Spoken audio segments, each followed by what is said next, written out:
Well, hello, my wonderful, amazing friends, and welcome back to my channel. I am so excited that you're here. So today I just wanted to share some of my thoughts, life lessons I've learned from this presidential election. This, by no means, is a political video. I'm not here to promote or demote anyone. I'm sure you voted already, and I voted, and we know who we voted for. Right? And so let that take its course. But what I do want to share is just things I've observed, and I actually started documenting last year. Life lessons. I paid attention. I'm like, Paulette, how does this election affect you? You know, how you vote, who you vote for, and I'm talking from the primary all the way up to the presidential election. So if you want to just, if you want to learn more about my thoughts and my life lessons throughout the presidential election, please stay tuned. Now, if you're a regular supporter, thank you so much. If you're a subscriber, thank you. I appreciate you so much. It means so much to me when you subscribe to my videos and you come back, right? Even more. And if you're new to my channel, welcome, welcome, welcome. My name is Paulette Rolle-Alesnik, and on this channel I talk about personal finances. And that's what this video is about, actually.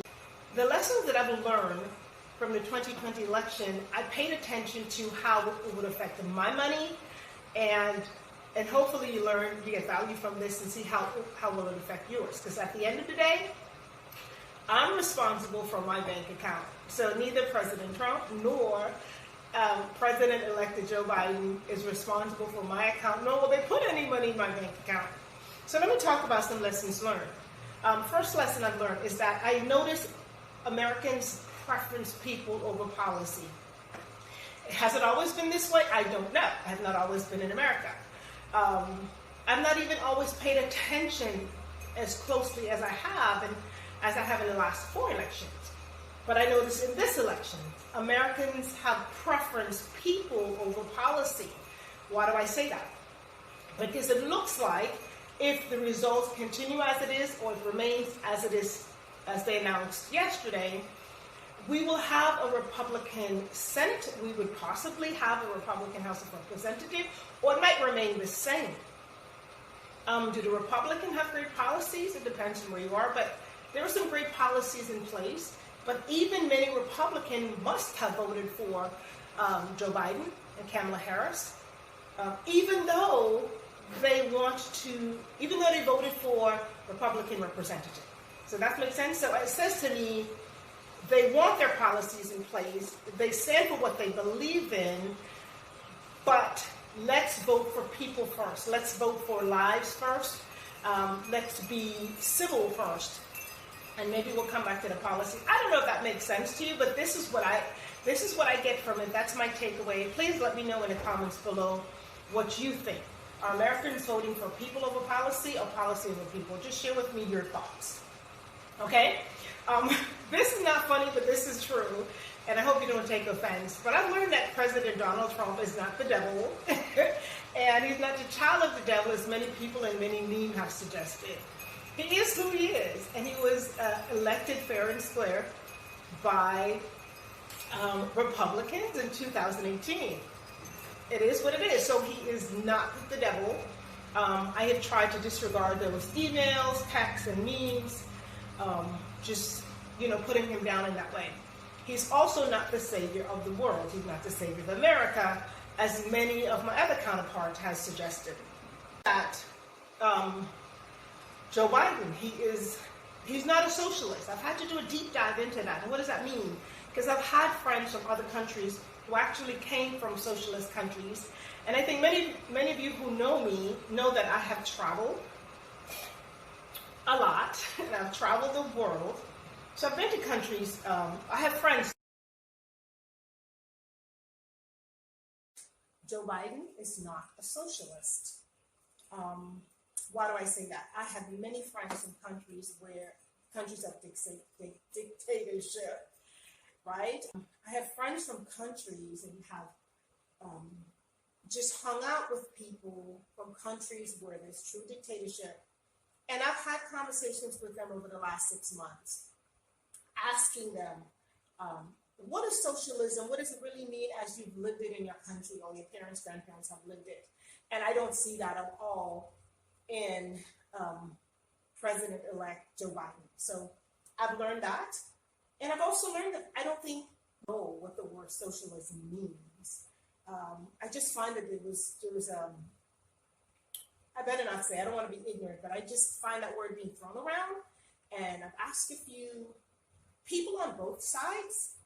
And just next, I've learned that despite what you might feel in the atmosphere, despite the tension, Americans are civil after all. So today is Sunday. It's the Sunday after the election, and there is no civil war.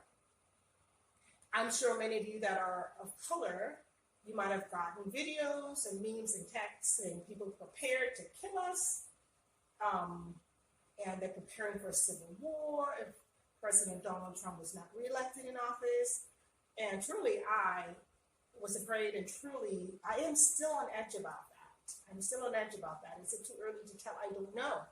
But I've learned, regardless of what happens in the future, I can't predict the future, but I've learned that Americans are civil. They are civil. We're truly a civil nation. Oh, here is one that might be touchy. I have learned and documented that not all Christians are Republican. Yeah. So I've learned that not all blacks are Democrats.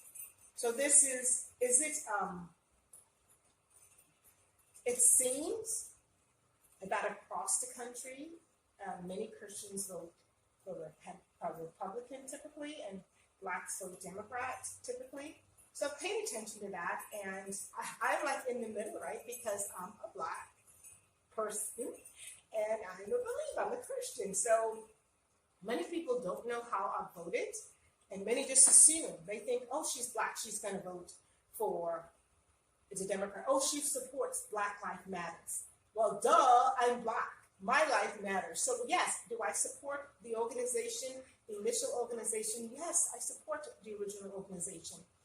Back when it started with Trayvon, and I was in Florida when that happened, and we had a house in Ocala, and I've experienced real demonic activities against myself in Ocala, and then we later moved to North Carolina, where my ex-husband was warned to keep your little black wife close to you, because there are people in this little place that still want to lynch black people. So, do I support the Black Lives Matter movement? What is there not to support? Aside not supporting my skin, I cannot change my skin, my hair, who I am. I can try to, but I don't. Don't support looting, don't support crime. I don't support any of that. That's just that's stupid. It's just stupid. Stop it. So yeah, I do. And so because of that, many people think, oh, she's going to vote, right? Democrat. You don't know. You wasn't in that with me. And many think, oh, she's a believer. She doesn't do this. She doesn't do that. She's going to vote Republican. You don't know. You don't know what's in my heart. So you don't know how I voted. I just pray that you voted your conscience. Next, I've learned that many Christians will vote against their belief temporarily. And I had a really strong discussion with a friend. And I said, is this hypocritical or not? That Christians would vote on the other side of the aisle for a temporary relief of something or other. Tell me what you think. Is that hypocritical? I don't know. I hope this doesn't end up being a controversial video, but sincerely, I've learned that because I do talk to believers of all races, and many have voted like opposite of what I thought they would have voted. This one, I don't know why I was surprised, but I've learned that there is no separation between church and state when it comes to the election. Almost everything else, there's a separation, but how do I know? I work in nonprofit, volunteered at churches, worked at churches for years, and we've always been taught, well, keep it separate, especially if you're 501c3. You can't promote Jesus, you can't do that. But during this past election, I've just seen it all, the black and the white together, and just muddle up in gray, and churches even try to influence how I vote. Like straight up telling me how to vote. Yeah, I found that out. But I was a bit surprised about that because it wasn't so much in the last election. Now let's sit here. Last but not least, let's sit here for a moment. The biggest lesson I've learned from the 2020 presidential election is this. Neither the Democrats nor the Republicans really care about my money and your money and our finances. And that's, I'll go to heaven believing that. I think it doesn't matter who's in office at the end of the day, they will push their own political agenda. And none of it really seemed to favor the people. Why do I say that? We are 90 days past due for the stimulus check to have been mailed out to people. 90 days past due for the extended unemployment for people in America who are hurting. So has the economy gotten better? I'm not an economist. I've just totally cut myself from live media feeds, so maybe I'm missing something here. But I can tell you in my little circle, the people I hang out with and the places I go, I see people are out and about. I see people wearing masks. Thank you all for wearing masks. But at the same time, the people in the circle, more people I know, more family members have gotten COVID. So I don't know, I can't report to you in an intelligent way what the economy really is and isn't doing. Watch the news, you'll find out. However, I still see there's a great need for financial help for the economy. And I've preached it over and over and over again on my channel. I said, people, don't wait for the stimulus check. Don't wait for the government to help you. Gain back your power. Fight for your future. And your money is your power. Your money is your power. So whether President Donald Trump remains in office, whether President-elect Joe Biden continue to move forward, I can tell you this. Mind your own bank account. Start a home-based business. Do something. Start not just 1, 2, 3 side hustles. Start with one until you get good at it and add to that. But please increase your wealth and don't rely on the government. Okay? It's okay if you fail. You can fail and fail and fail and fail. But failure, that's just proof. It's a part of the winning formula. So fail until you succeed. I hope this video have helped you a little bit, have added value to your life. And again, I said this is not a political video. For me, it's a video about what I've learned and how I feel it has affected or will affect my finances and your finances. Please subscribe to the video, and I hope that you return, and I can see you in the next video. Peace out.